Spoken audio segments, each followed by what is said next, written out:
I'd like to share the story of Rudy and the tragedy. It was actually 1933.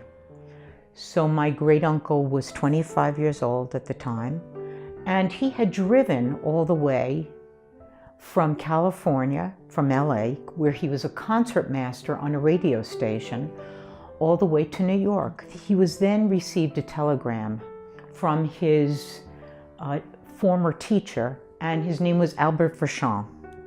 And Albert Fuchs sent a telegram saying, "Rudy, we need you right away back in LA. There's a gig for you."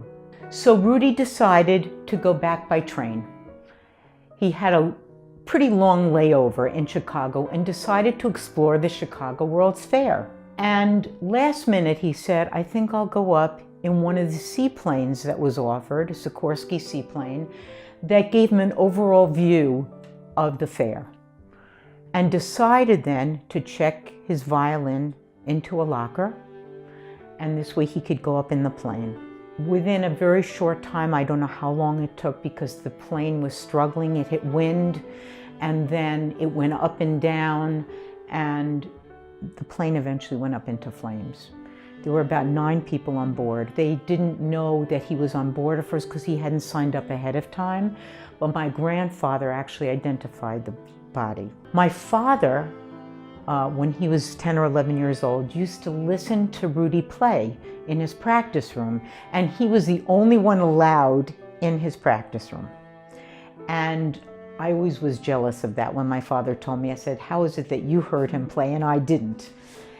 I began to receive gifts of Rudy's 25 years ago.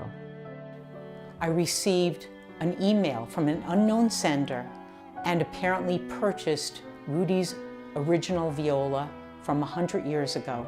And I purchased it and began to take viola lessons. I decided to write a piece from my book. Not only was it for piano, but it should also be for viola, since the viola was the instrument that Rudy sent me. So I spoke to my teacher, Jill Pellet-Levine, and I asked her to play on Rudy's viola. And I just thought it would just be such a nice finishing touch to the book. Rudy had done 2 recordings for himself in 1929. They were 4-minute recordings he had recorded in New York, and they weren't sold anywhere. And then, about a year and a half ago, I got another email from an unknown sender. And this man told me he was a record collector. And he told me he was going to send me a copy of a CD of Rudy's 1929 recording. I said, "Oh my God, how is that possible?" Because I called the man up. I said, "How did you find this?" And he says he doesn't know because he found it on a table in New York somewhere, and he didn't think anything of it. And then when he read about Rudy and connected my name with Rudy's name and read my blogs, he said, "I'm going to let this woman know." And I was beside myself because I had never heard him play. That was the one thing I was missing.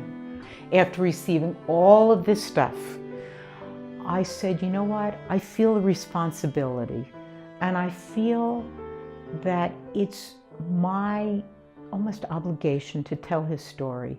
I want people to know about him. He was such a wonderful man."